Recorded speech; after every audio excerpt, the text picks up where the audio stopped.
اعوذ باللہ من الشیطان الرجیم بسم اللہ الرحمن الرحیم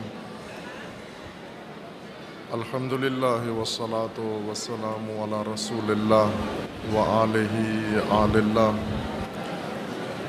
واللعنۃ الدائمۃ علی اعدائہم وأعداء اللہ من یوم عداوتہم الی یوم لقاء اللہ اما بعد فقال اللہ تبارک و تعالی فی کتابہ المجید و فرقانہ الحمید اعوذ باللہ من الشیطان الرجیم قد خلت من قبلکم سنن فسیروا فی الارض فانظروا کیف کان عاقبۃ المکذبین ھذا بیان للناس وہدی وموعظۃ للمتقین صدق اللہ العلی العظیم۔ سنن الہی میں اللہ تعالیٰ نے انسانی حیات کی ہدایت کے لیے سنت حق و باطل مقرر فرمائی ہے۔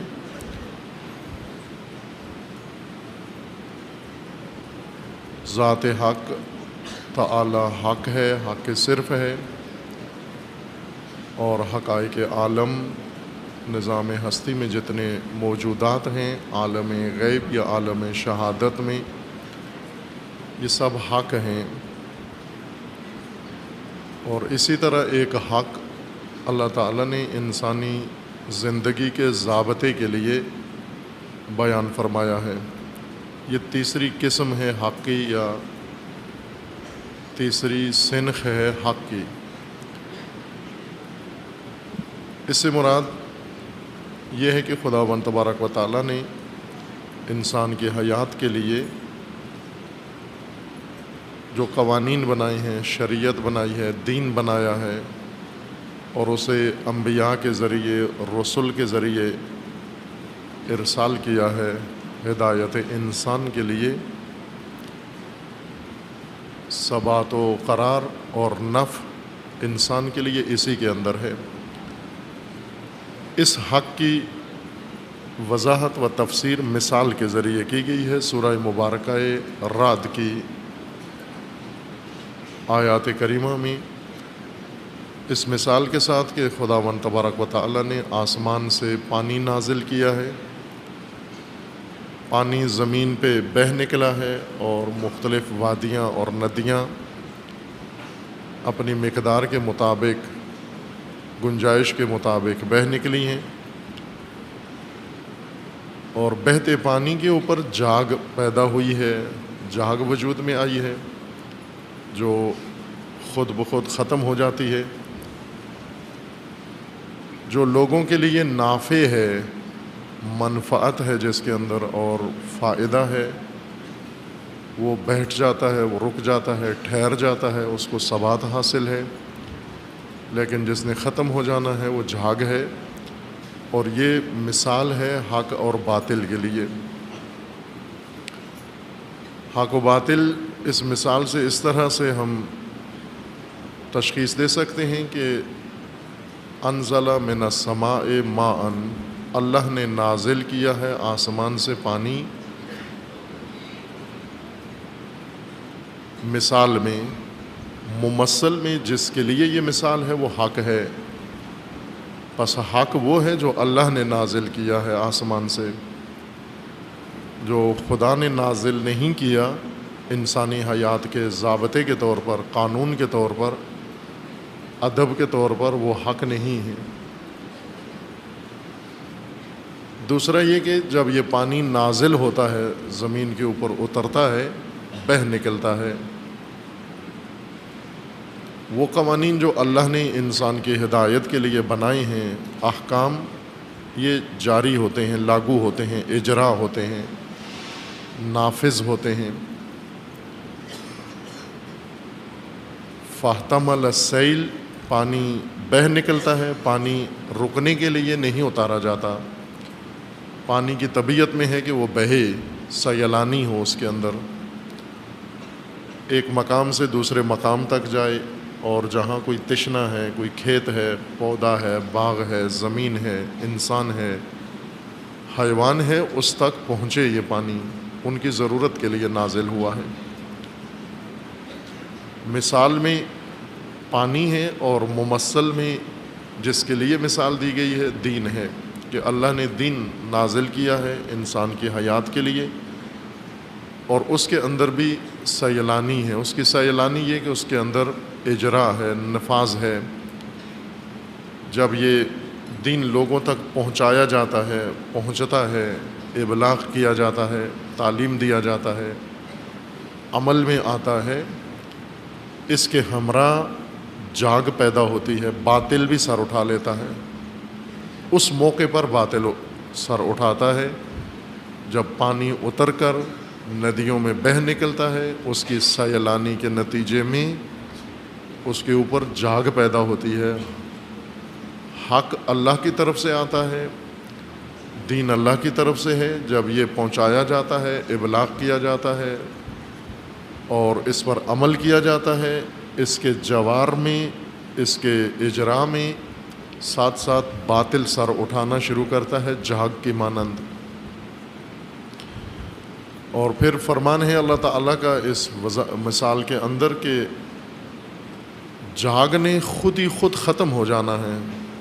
یذھب جفاءً، خود ختم ہو جاتی ہے جھاگ، اس کے اندر ناپائیداری ہے، اس کی ذات میں بقا نہیں ہے، ثبات نہیں ہے، ٹھہراؤ نہیں ہے، اور نافع بھی نہیں ہے۔ کوئی منفعت جھاگ کے اندر انسان کے لیے موجود نہیں ہے۔ اور اس کے برعکس جو اللہ نے اتارا ہے پانی، جس کے اندر منفعت ہے و نفع ہے لوگوں کے لیے، وہ رک جاتا ہے، اس کے اندر ثبات ہے و ٹھہراؤ ہے۔ مثال کے اندر پانی نافع ہے اور جھاگ غیر مفید چیز ہے انسان کے لیے۔ اور ممثل کے اندر دین نافع ہے، اور دین کے ساتھ ساتھ دین کے اجراء و تبلیغ پر یا دین کے فہم و تفہیم کے دوران جو باطل سر اٹھاتا ہے، یہ باطل جھاگ ہے اور غیر نافع ہے، اس کے اندر کوئی فائدہ نہیں ہے۔ بس چند خصوصیات حق کے لیے اس سورہ مجیدہ میں و آیہ کریمہ میں بیان کی گئی ہیں۔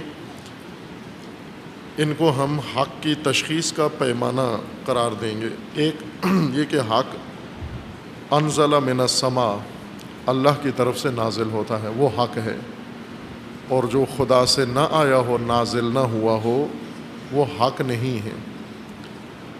دوسری خصوصیت یہ ہے کہ فصالت اودیۃ بقدرہا، جس طرح پانی ہر ندی کے اندر ایک خاص مقدار میں بہتا ہے اس کی گنجائش کے مطابق، حق اور دین بھی ہر انسان کو اس کی ظرفیت کے مطابق سمجھ میں آتا ہے اور اس کے پلے پڑتا ہے اور وہ اس کو حاصل کرتا ہے۔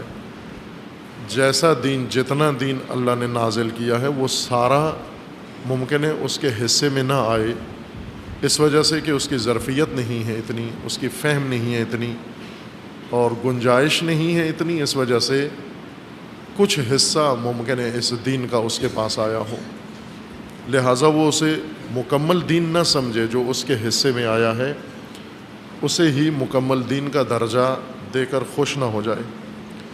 فاحتمل السیل زبداً رابیا، اور پانی زمین پہ بہتا ہے، اس کے اندر سیلانی آتی ہے، اور اس سیلانی کے نتیجے میں اس کے اندر جھاگ پیدا ہوتی ہے۔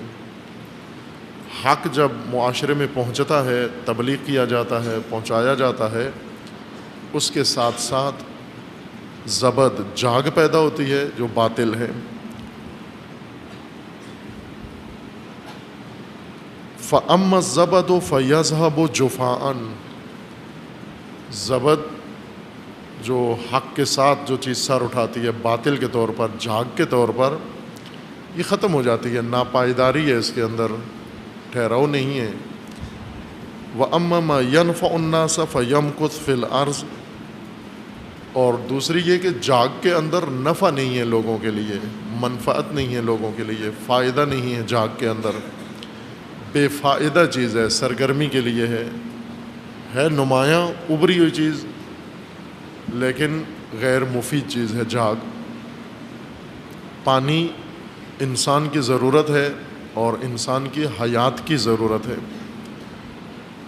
قرآن کریم کی متعدد آیات میں خداوند تبارک و تعالیٰ نے ہدایت اور رحمت کو پانی کے ساتھ تشبیہ دی ہے، وہ پانی کے ساتھ اس کی مثال دی ہے۔ پانی حقیقتاً تمثیل ہے، خود بجائے خود مفید ترین چیز ہے، مایہ حیات ہے، سبب حیات ہے، حیات مادی و حیات ظاہری زمین کے اوپر پانی سے شروع ہوتی ہے۔ اگر پانی نہ ہو حیات کا خاتمہ ہو جائے گا۔ پانی کے ساتھ تمثیل کا مطلب یہ ہے کہ حق اور دین یہ حیات انسانی کے لیے وہی درجہ رکھتا ہے جو پانی کا حیات مادی کے لیے حیثیت ہے۔ پانی کے بغیر حیات نہیں بلکہ موت ہے، بنجر ہے زمین، مردہ زمین ہے، اور دین کے بغیر انسان کی روح اور انسانی سوسائٹی مردہ سوسائٹی ہے، بنجر ہے۔ جس طرح پانی سے اللہ کا فرمانا ہے کہ ہم نے ہر چیز کی حیات پانی سے بنائی ہے، وہ پانی سے ہر چیز کو حی بنایا ہے ہم نے۔ انسان کی حیات و ہر معاشرے اور نسل کی حیات دین سے ہونی ہے۔ وہ حقیقی پانی جس کے اندر حقیقی حیات ہے وہ دین ہے۔ یہ پانی جو سیال ہمارے استعمال میں ہے یہ سبب حیات ہے لیکن نچلے درجے کی حیات کا سبب ہے، وہ باعث ہے، وہ معیار ہے۔ اعلیٰ درجے کی حیات دین کے ذریعے سے انسان کو نصیب ہوتی ہے۔ کذالک یضرب اللہ الامثال، اس مثال کے اندر خداوند تبارک و تعالیٰ نے حق کی پہچان کی خصوصیات بیان کر دی ہیں۔ ان کے مطابق اب ہم پہلا ضابطہ جو ہے کہ انزل من السماء ماء، حق فقط وہ چیز ہے جو خدا سے نازل ہوا ہو، جو بشر نے خود بنا لیا ہے۔ ضابطہ، قانون، آئین، نظام، دستور، یہ سب باطل ہے، یہ سب جھاگ ہے۔ اس میں انسانیت کے لیے بھلائی اور نفع نہیں ہے۔ انسانیت کے لیے اس میں سرگرمی ہو سکتی ہے جیسے جاگ میں ہوتی ہے، لیکن اس کے اندر فائدہ نہیں ہے انسان کے لیے، نفع نہیں ہے انسان کے لیے۔ اب ہم ان آیات کا جائزہ لیتے ہیں جہاں پر یہ میزان خداوند تعالیٰ نے وضاحت کے ساتھ ذکر فرمایا ہے کہ حق وہ ہے جو اللہ نے نازل کیا ہے۔ دو طرح کی آیات ہیں، یہ دو طرح کے لہجے ہیں۔ ایک یہ کہ جو کچھ اللہ نے نازل کیا وہ حق ہے، اور دوسرا حق فقط خدا نے نازل کیا ہے، حق کا منبع اللہ کی ذات ہے۔ عالم ہستی و کائنات کا حق، حقائق نظام ہستی بھی اللہ کی طرف سے ہیں۔ کوئی اور خالق نہیں ہے جو حقیقت کائنات میں ایجاد کر سکے۔ خالق حقیقت غیر از حق تعالی، غیر از ذات خداوند تبارک و تعالی کوئی بھی نہیں ہو سکتا، ناممکن ہے، محال ہے، چونکہ مالک خدا کے علاوہ کوئی بھی نہیں ہے۔ خالقیت ممنوع ہے، اس وجہ سے ممنوع نہیں ہے کہ شریعت میں حرام ہے، بلکہ اس وجہ سے ممنوع ہے کہ خالقیت مالکیت کا نتیجہ ہے۔ جو مالک نہیں ہے وہ خالق بھی نہیں ہو سکتا، اور ربوبیت خالقیت کی وجہ سے ہے۔ اگر خالق کوئی نہیں ہو رب بھی نہیں ہو سکتا، بے شک اسے رب بنا لیا جائے، جیسا فرعون کو رب بنا لیا گیا، لیکن فرعون رب نہیں تھا، نہ بن سکتا تھا، نہ ممکن تھا۔ ساری دنیا بھی اسے رب مان لے، وہ پھر بھی رب نہیں ہے کیونکہ خالق نہیں ہے۔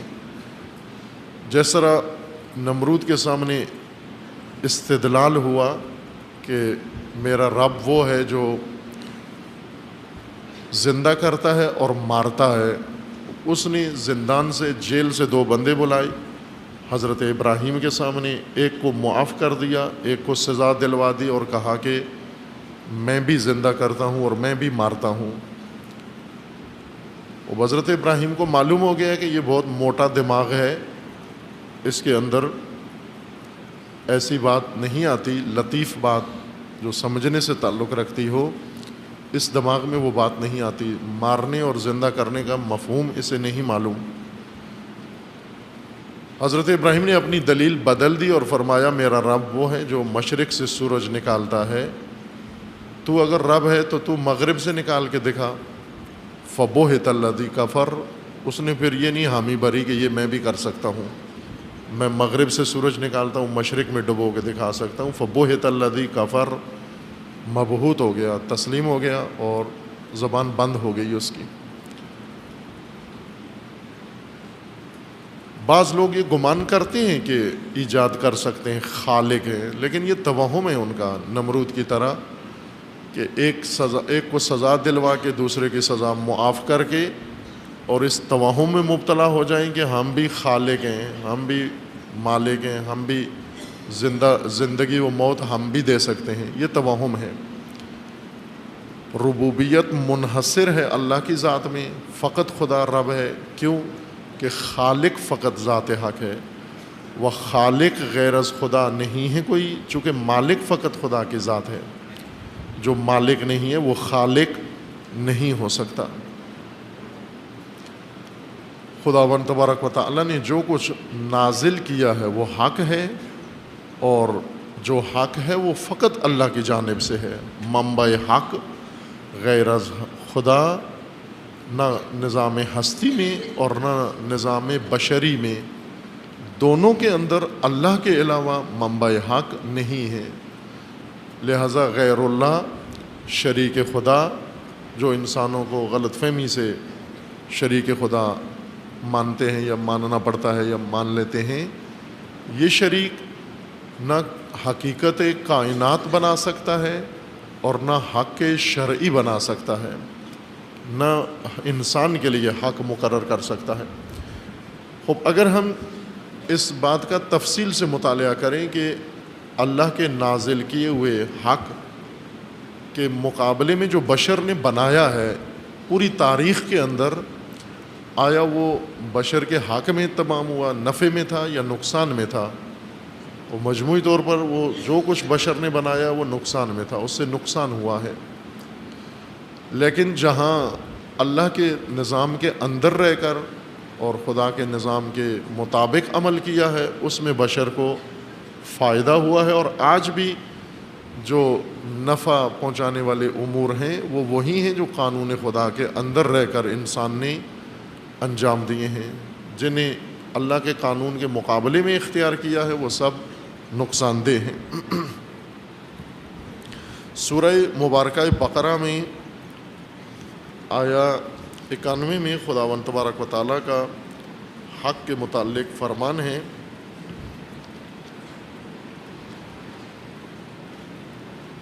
وَإِذَا قِيلَ لَهُمْ آمِنُوا بِمَا أَنزَلَ اللَّهُ، جب لوگوں سے یہ کہا جاتا ہے، دعوت دی جاتی ہے انہیں کہ ما انزل اللہ کی طرف آئیں۔ ما انزل اللہ یعنی جو کچھ اللہ نے تمہارے لیے اتارا ہے آسمان سے، جیسا مثال میں تھا، جو ہدایت اللہ نے اتاری ہے، جو علم اللہ نے اتارا ہے، جو نظام اللہ نے تمہارے لیے اتارا ہے، اس کی جانب آ جائیں۔ اب ہم فوراً جب آیات قرآن پڑھتے ہیں تو ہم دوڑ کے 1400 سال اور 2000 سال پہلے چلے جاتے ہیں، یہود و نصارہ اور مشرکین مکہ کی طرف چلے جاتے ہیں۔ آپ اپنے دور میں رہیں، اپنے زمانے میں رہیں۔ ہمارے زمانے میں، اپنے زمانے میں جب ہمیں کہا جاتا ہے، ہم جیسوں کو کہا جاتا ہے، اذا قیل لہم، جب انہیں کہا جاتا ہے، دعوت دی جاتی ہے اللہ کی جانب سے، آمنو بما انزل اللہ، جو اللہ نے نازل کیا ہے اس پر ایمان لے آؤ، اسے مان لو۔ قالوا نؤمن بما انزل علینا ویکفرون بما وراءہ، جواب یہ دیتے ہیں کہ نہ، ہم اسے نہیں مانتے، جو ہمارے اوپر کچھ نازل ہوا ہے اسے تو مانتے ہیں ہم، اس کے علاوہ کوئی چیز ہمارے لیے قابل قبول نہیں ہے۔ مثلا اس وقت جو فرقے ہیں، مسالک ہیں اسلام کے اندر، ان کی بولی یہی ہے، جو ہمارے علماء نے کہہ دیا ہے اسے تو ہم مانتے ہیں، جو ہمارے فرقے کی کتاب میں لکھا ہوا ہے اسے تو ہم مانتے ہیں، جو ہمارے ممبروں سٹیجوں پہ بیان ہوتا ہے اسے ہم مانتے ہیں، اس کے علاوہ کسی چیز کو نہیں مانتے۔ اگر وہ قرآن بھی ہے لیکن ہمارے فرقے میں نہیں ہے، ہمارے مسلکی بات اس میں نہیں ہے، ہماری کتاب میں نہیں ہے، ہمارے مذہب کے عالم نے اس کو تائید نہیں کی، اسے ہم نہیں مانتے۔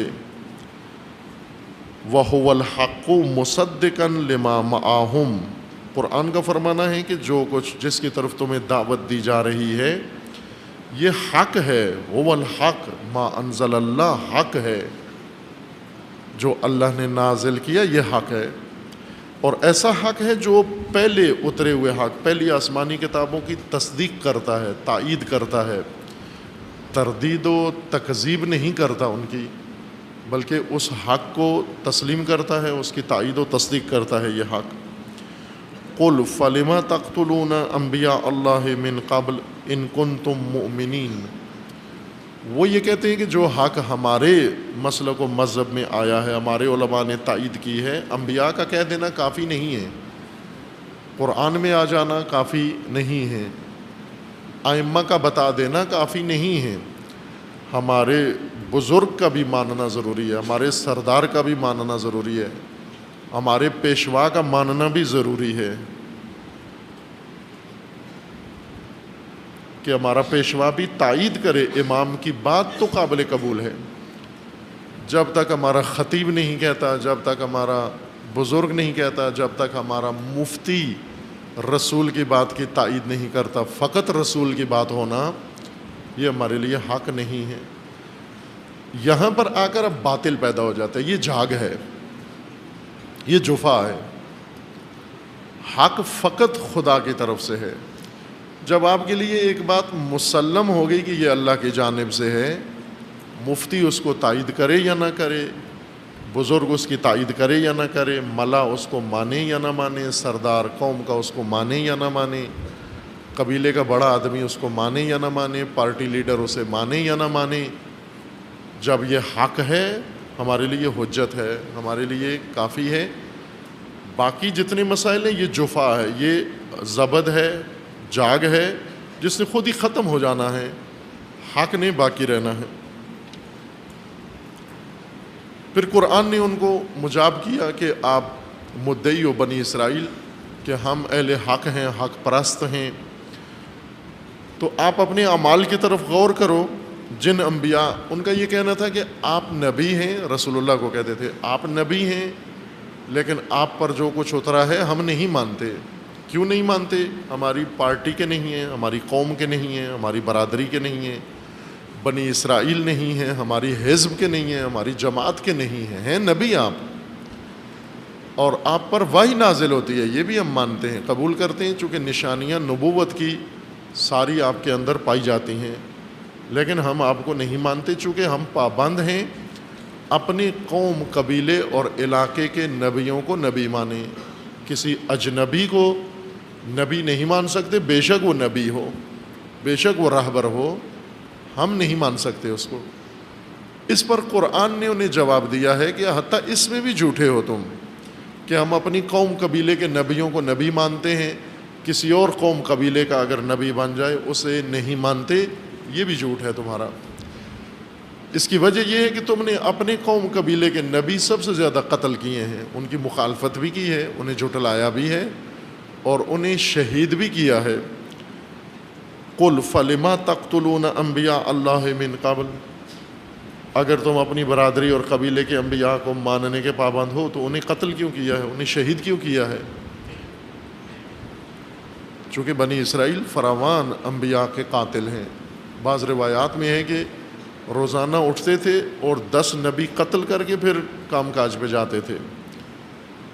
سید الشہداء علیہ السلام کا خطبہ ہے کہ بنی اسرائیل صبح اٹھتے تھے اور بازار میں، چوک میں نبیوں کو لا کر قتل کر کے پھر اس کے بعد کہتے تھے کھیتوں میں کام کے لیے جاؤ یا اپنے گھر میں جاؤ یا ناشتے کے لیے جاؤ۔ پہلے نبی قتل کرتے تھے، شہید کرتے تھے۔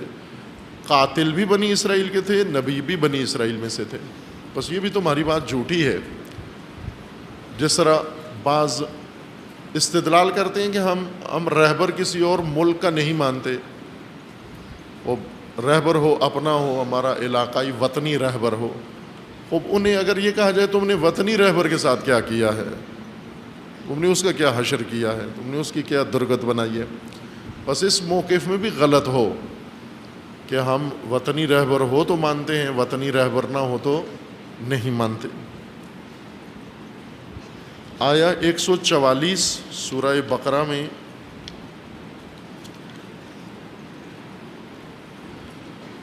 اللہ تعالیٰ کا فرمان ہے قد نرى تقلب وجهك في السماء فلنولينك قبلة ترضاها فول وجهك شطر المسجد الحرام وحيث ما كنتم فولوا وجوهكم شطره وإن الذين أوتوا الكتاب ليعلمون أنه الحق من ربهم وما الله بغافل عما يعملون۔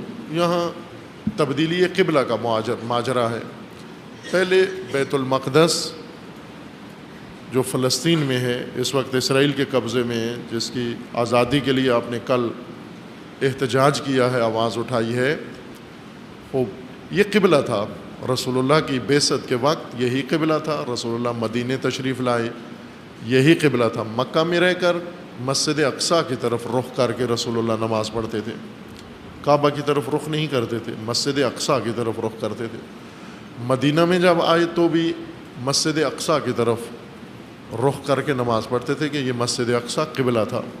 قبلہ جس کی طرف رخ کیا جائے، کعبہ اور قبلہ میں فرق ہے۔ کعبہ عمارت کا نام ہے، قبلہ جہت کا نام ہے۔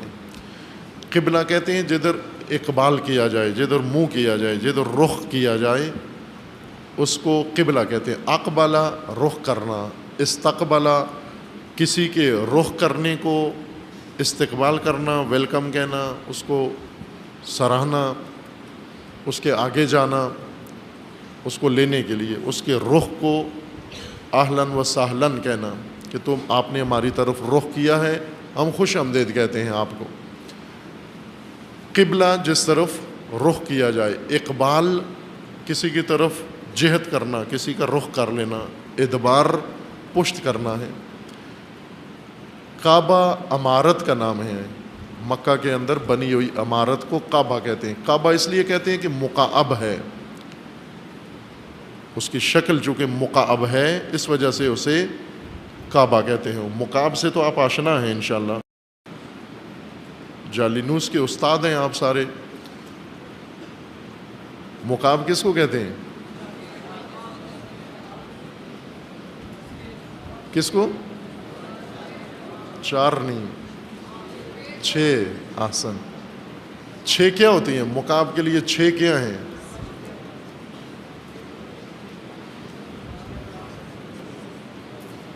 مکعب 6 کیا یعنی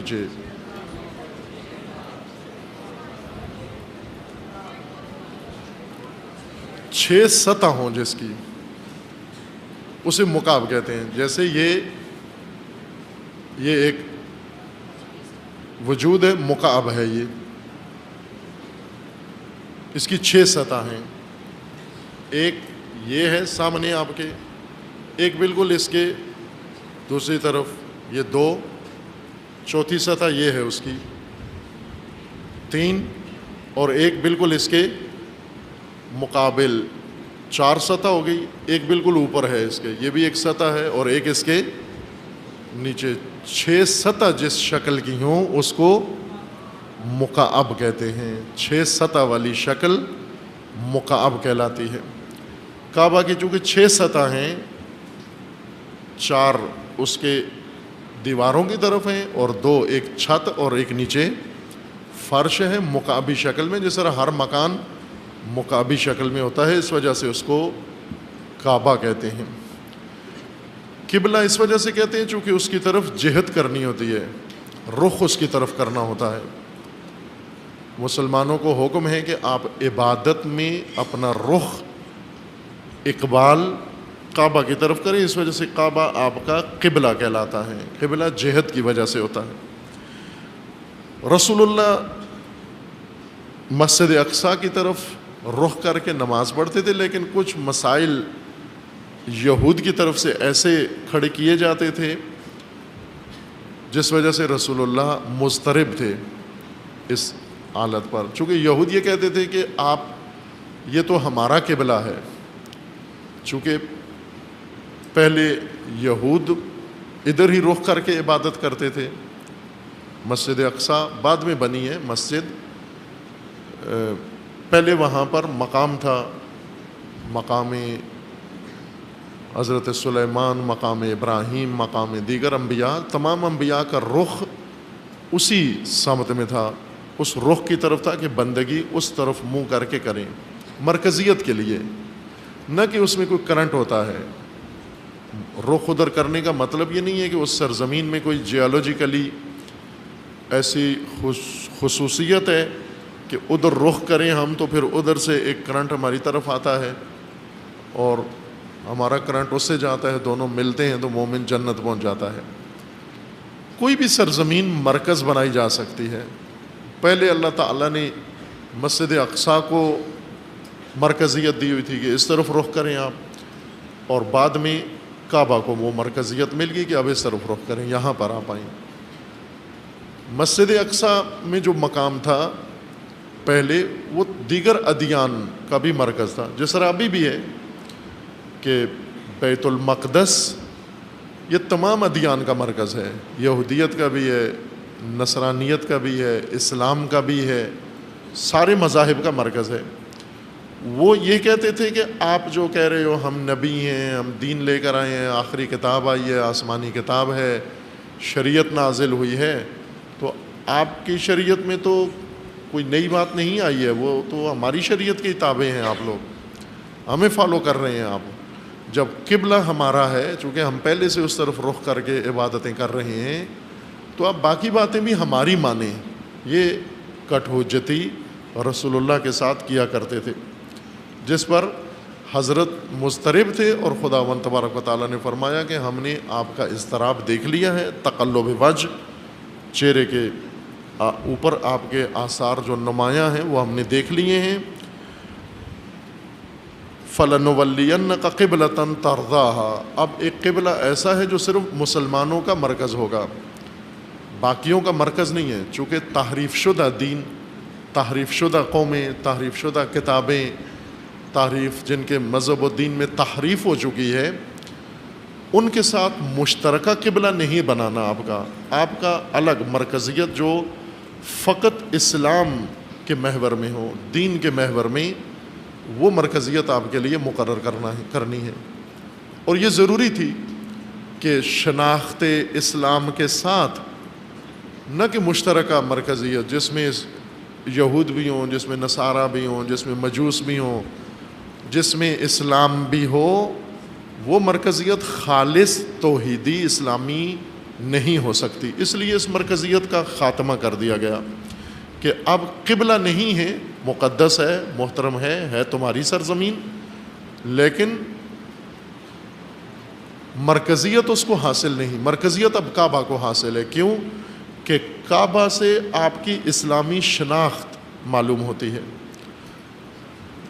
کچھ لوگ اس وقت موجود ہیں جو اسلامی شناخت کو ختم کر کے اور پھر اس طرح کی ایک شناخت بنانا چاہتے ہیں جس میں اسلام، مسیحیت، یہودیت اور نصرانیت یہ سب مل کر ادیان ایک مرکز ادیان بن جائے، اور اپنا اپنا مرکز لوگ چھوڑ دیں، اس مشترکہ مرکز کی طرف توجہ کریں۔ ایسے لوگ موجود ہیں اس وقت پاکستان میں بھی جن کا یہ نظریہ ہے۔ اس سے ذرا محدود تناظر میں ایسے افراد موجود ہیں جن کا یہ ہے، شیعہ میں بھی ہیں، سنی میں بھی ہیں، ایسے لوگ بائی برتھ شیعہ اور بائی برتھ سنی، جو شیعہ سنی نظریے کی وجہ سے نہیں ہیں بلکہ پیدائشی طور پر شیعہ اور سنی ہیں۔ چونکہ جس طرح ہم پنجابی ہیں، سندھی ہیں اور پشتون ہیں، وہ بلتی ہیں، وہ گلگتی ہیں، تو بائی برتھ ہیں، اس کے لیے ہمیں ایمان نہیں لانا پڑا کسی چیز پر کہ فلاں چیز پر ایمان لاؤ تو پنجابی ہو جاؤ گے، اس چیز پہ ایمان لاؤ تو سندھی ہو جاؤ گے، اس چیز پہ ایمان لاؤ تو بلتی ہو جاؤ گے۔ پیدا ہونا کافی ہے، پنجابی کے ہاں پیدا ہونا پنجابی ہونے کے لیے کافی ہے، اسی طرح بائی برتھ کسی مسلمان کے ہاں پیدا ہوئے ایمان لائے بغیر مسلمان ہیں، شیعہ کے ہاں پیدا ہو گئے کافی ہے، بس پیدا ہونا کافی ہے شیعہ ہونے کے لیے، باقی تشیع کے لیے کوئی سمجھنا بھی ہے، کچھ پڑھنا بھی ہے، سیکھنا بھی ہے نا، وہ کہتے ہیں ضروری نہیں ہے۔ وہ فرق ہے، پنجابی ہونا بائی برتھ ہو سکتا ہے لیکن مسلمان ہونا بائی برتھ نہیں ہے۔ مسلمان ہونے کے لیے ایمان چاہیے، مسلمان ہونے کے لیے، شیعہ ہونے کے لیے ایمان کی ضرورت ہے، ایمان لے کر آؤ آپ۔ کچھ لوگ یہ تخیل رکھتے ہیں، اس وقت یہ سوچ رکھتے ہیں کہ کچھ لوگوں کا یہ تخیل ہے کہ ہم یہ شناخت ختم کریں، بس شیعہ کی شناخت بالکل ختم کریں، ہم نان شیعہ نان سنی، صرف مسلمان ہونے کی شناخت پیدا کریں ہم، اور شیعہ شناخت کو اپنے لیے عیب سمجھتے ہیں، شیعہ شناخت کو اپنے لیے تنگ نظری سمجھتے ہیں، شیعہ شناخت کو اپنے لیے کمزوری سمجھتے ہیں۔ یہ لوگ ہیں، ممکن ہے آپ نے ان کی باتیں سنی ہوں، ان کی محفل مجلس میں آپ بیٹھے ہوں اور ان کے رنگ میں بعض رنگے بھی گئے ہوں، امکان ہے نہ۔ عزیز من، آپ مثلا جب ہم کہتے ہیں اسلام کی مرکزیت، اسلام کی شناخت و پہچان کے ساتھ ہو، تو اس کا مطلب یہ نہیں کہ اس میں نصرانیت کی گنجائش نہیں ہے، یعنی مسیح کو قتل کر دو نعوذ باللہ، یا مسیح رہ نہیں سکتا، مسیحی ہوگا لیکن آپ کی شناخت اسلام کے ساتھ ہونی چاہیے۔ یہودی آپ کی مملکت میں رہ سکتا ہے لیکن آپ کی مملکت کی پہچان اسلام کی پہچان ہونی چاہیے۔ قبلہ اس تناظر میں بدلا گیا کہ اسلام کی مرکزیت اسلام کی شناخت کے ساتھ نہیں ہے، مشترک ہے دوسرے مذاہب و ادیان کے ساتھ، اور دوسرے چونکہ تحریف کا شکار ہو چکے ہیں، دوسرے اپنی راہ سے ہٹ چکے ہیں، دوسرے اپنی مرکزیت کو بھول چکے ہیں، ان کی تعلیمات میں رد و بدل ہو گئی ہے، اس وجہ سے ایک خالص دین اور ناخالص دین یہ دونوں مشترکہ مرکزیت پر قائم نہیں رہ سکتے۔ خطرہ خالص کو ہے، یہ ناخالص ہو جائے گا۔ لہٰذا آپ اپنی شناخت کے ساتھ، اپنی پہچان کے ساتھ سب کے لیے گنجائش رکھیں، سب آپ کے ساتھ ملیں، لیکن آپ اپنی شناخت نہ ختم ہونے دیں، اپنی پہچان نہ ختم ہونے دیں، اپنی مرکزیت کو ختم نہ ہونے دیں۔ بس بعض لوگ یہ کہتے ہیں اگر ہم نے امامت کا نام لیا تو ہم تنگ نظر ہو جائیں گے، اس لیے کہ باقی مسلمان فرقے امامت کے معتقد نہیں ہیں، بس ان سے دور ہو جائیں گے ہم اگر امامت کی بات کریں گے، اور بنی اسرائیل سے دور ہو جائیں گے، یہودیوں سے دور ہو جائیں گے چونکہ وہ بھی امامت کو نہیں مانتے، نصرانیت سے بھی دور ہو جائیں گے چونکہ وہ بھی امامت کو نہیں مانتے۔ ہمیں سیکولر ہونا چاہیے تاکہ ایک مرکزیت مشترکہ سب کے ساتھ رشتہ ہمارا قائم ہو جائے، یہودی بھی رشتہ دار ہو جائے، ہندو بھی رشتہ دار ہو جائے، کمیونسٹ بھی رشتہ دار ہو جائے، سنی بھی رشتہ دار ہو جائے، وہابی بھی رشتہ دار ہو جائے، بے دین بھی رشتہ دار ہو جائے، فاسق فاجر بھی رشتہ دار ہو جائے، شیعہ بھی رشتہ دار ہو جائے۔ پوری انسانیت کو اپنا رشتہ دار بنانے کے لیے آپ سیکولر ہو جاؤ، مذاہب کو چھوڑ دو، اور مرکزیت آپ کی بے دینی مرکزیت ہو۔ یہ گمراہیاں ہیں جو بعض اوقات اچھے لہجے میں بنا سنوار کر ایسی باتیں لوگوں کو بتائی جاتی ہیں جو محض ضلالت ہے اور گمراہی ہے۔ ان باتوں پہ ہرگز آپ کان نہ دھریں۔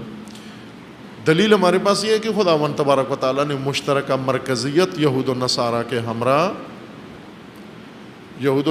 کے ہمراہ جو مرکزیت تھی اسے ختم کر کے اور کعبہ کو اسلامی شناخت کے ساتھ، دینی شناخت کے ساتھ، ایمانی شناخت کے ساتھ کعبہ کو مرکز بنا دیا، اور یہ رسول اللہ کی چاہت تھی کہ ایسے ہو جائے۔ اس لیے اللہ تعالیٰ کا فرمان ہے فَلَنُوَلِّيَنَّكَ قِبْلَةً تَرْضَاهَا، جو آپ کی رضا کا قبلہ تھا، مرضی کا، وہ ہم نے بنا دیا۔ فَوَلِّ وَجْهَكَ شَطْرَ الْمَسْجِدِ الْحَرَامِ، پس اب آپ مسجد الحرام کی طرف رخ کر لو۔ وَحَيْثُ مَا كُنْتُمْ فَوَلُّوا وُجُوهَكُمْ شَطْرَهَا، جیسے بھی ہو، جس حالت میں کھڑے ہو، نماز میں ہو، مسجد الاقصیٰ کی طرف منہ ہے، اسی حالت میں پھر جاؤ مسجد حرام کی طرف۔ اور ایسا ہی ہوا، مسجد قبلتین مدینہ کے اندر ہے، وہاں رسول اللہ نماز پڑھا رہے تھے اور پڑھ رہے تھے، نماز کے اندر یہ حکم، یہ وحی نازل ہوئی ہے، اور رسول اللہ نماز کے اندر مسجد اقصیٰ سے مسجد الحرام کی طرف رخ پھیر لیا اپنا۔ وَإِنَّ الَّذِينَ أُوتُوا الْكِتَابَ لَيَعْلَمُونَ، اب جو لوگ اہل کتاب ہیں انہیں پتہ ہے، وہ جانتے ہیں، علم رکھتے ہیں کہ یہ حکم حق ہے۔ کیوں حق ہے؟ چونکہ اللہ کی طرف سے آیا ہے۔ وَإِنَّ الَّذِينَ أُوتُوا الْكِتَابَ لَيَعْلَمُونَ أَنَّهُ الْحَقُّ مِنْ رَبِّهِمْ، یہ حق ہے اور رب کی طرف سے آیا ہے۔ حق کیوں ہے؟ چونکہ رب کی طرف سے آیا ہے۔ اس کے لیے مزید کسی گواہی کی یا دلیل کی ضرورت نہیں ہے، چونکہ حق وہ ہے جو حق کی طرف سے آئے۔ اللہ حق ہے، حق کی طرف سے حکم آیا ہے قبلہ بدلنے کا، پس یہ حق ہے۔ اب اس کے بعد اگر کسی نے قبلہ کی طرف رخ کرنے کا حکم آنے کے بعد کسی نے کوئی بات کی، وہ باطل ہے، چونکہ حق فقط وہ ہے جو رب کی طرف سے آیا ہے۔ وَمَا اللَّهُ بِغَافِلٍ عَمَّا يَعْمَلُونَ، آیا 147 سورہ مبارکہ بقرہ میں ہے۔ الَّذِينَ آتَيْنَاهُمُ الْكِتَابَ يَعْرِفُونَهُ كَمَا يَعْرِفُونَ أَبْنَاءَهُمْ، اہل کتاب رسول اللہ کو ایسے ہی جانتے تھے جیسے اپنے بچوں کو جانتے تھے، اپنی اولاد کو سب صحیح جانتے ہیں۔ دوسرے لوگ پھر کبھی غلط فہمی کا شکار ہو جاتے ہیں، لیکن ماں باپ اپنے بچوں کے بارے میں ہرگز غلط فہمی کا شکار نہیں ہوتے۔ سب سے دقیق پہچان ماں باپ کو اپنے بچوں کی ہوتی ہے۔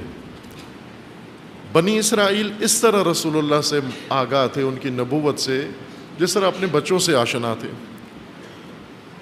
وَأَنَّ فَرِيقًا مِّنْهُمْ لَيَكْتُمُونَ الْحَقَّ، اس پہچان کے بعد حق کو، یہ حق تھا کہ یہ نبی ہیں، رسول ہیں، رہبر ہیں اللہ کی جانب سے، اور بنی اسرائیل جانتے تھے، پھر بھی کتمان کرتے تھے، حق چھپاتے تھے کہ یہ بات اہل کتاب کو، یہود و نصارہ کو نہ پتہ چلے کہ یہ واقعاً نبی ہیں، چھپاتے تھے،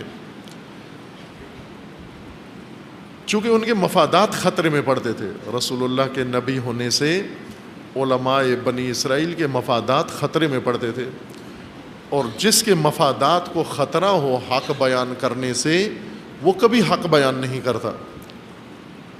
مثلا اگر کوئی شخص حق بیان کرے، حق بات کہنے سے یہ پلاٹ اس کے ہاتھ سے نکل جاتا ہے، حق بیان کرنے سے یہ گھر اس کو دینا پڑتا ہے، حق بیان کرنے سے یہ کھیت اس کے ہاتھ سے نکل کے کسی اور کی طرف چلا جائے گا، ایسا انسان تو کبھی بھی حق نہیں بیان کرے گا۔ کیوں اپنا پلاٹ ضائع کرے، کیوں اپنا کھیت ضائع کرے جس پہ قبضہ ہے اور سب سمجھ رہے ہیں اس کا ہے، یہ کبھی بھی حق نہیں بیان کرے گا۔ اس طرح وہ لوگ جو دین سے کھاتے ہیں، کماتے ہیں، یہ کبھی بھی حق بیان نہیں کرتے، چونکہ اگر حق بیان کریں گے ان کی فیسیں بند ہو جائیں گی، ان کا مقام ختم ہو جائے گا، ان کی اتھارٹی ختم ہو جائے گی، ان کی حیثیت ختم ہو جائے گی، اس لیے یہ چھپاتے تھے حق کو۔ لَيَكْتُمُونَ الْحَقَّ وَهُمْ يَعْلَمُونَ، جانتے تھے اور حق کو چھپاتے تھے۔ الحق من ربک فلا تکونن من الممترین، یہ آیت ہمارے باس کے لیے دلیل ہے۔ الحق من ربک، حق کیا ہے؟ جو رب کی طرف سے ہے۔ حق وہ جو حق کی طرف سے ہے، جو خدا نے فرمایا ہے حق ہے، لیکن جو اللہ کی طرف سے نہیں آیا، اللہ نے اس کا فرمان نہیں دیا اور خود لوگوں نے جاگ بنا لی ہے، یہ حق نہیں ہے۔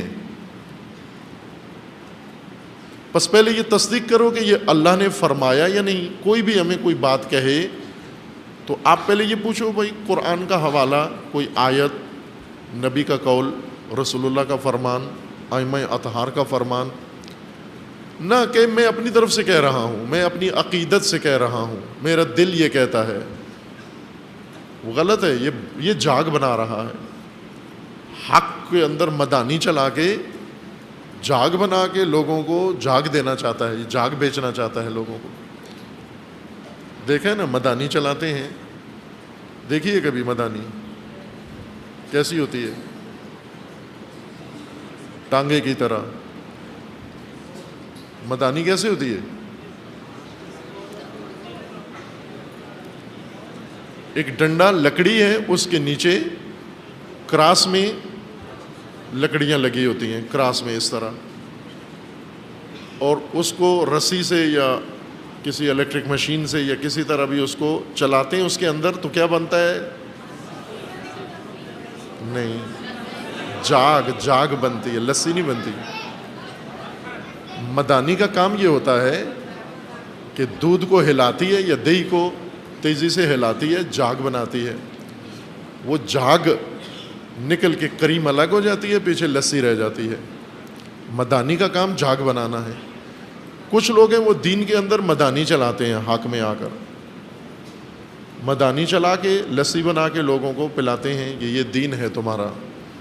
کیوں؟ اس لیے کہ اس نے بیچنا ہے۔ آپ ریڑھیوں پہ دیکھیں، لسی بیچنے والے سارے مدانی رکھی ہوتی ہے، وہ ایک ڈولچی بھی ان کے پاس ہوتی ہے، ریڑھی کے اوپر اس کو ہاتھ سے رگڑ رہا ہوتا ہے، رگڑ کے گلاس بھر کے ساتھ بول بھی رہا ہوتا ہے، بڑی خوبصورت آواز میں بولتا بھی ہے، تقریر بھی کرتا ہے، شعر بھی پڑھتا ہے، پی لو ٹھنڈی ٹھنڈی لسی پی لو مثلا۔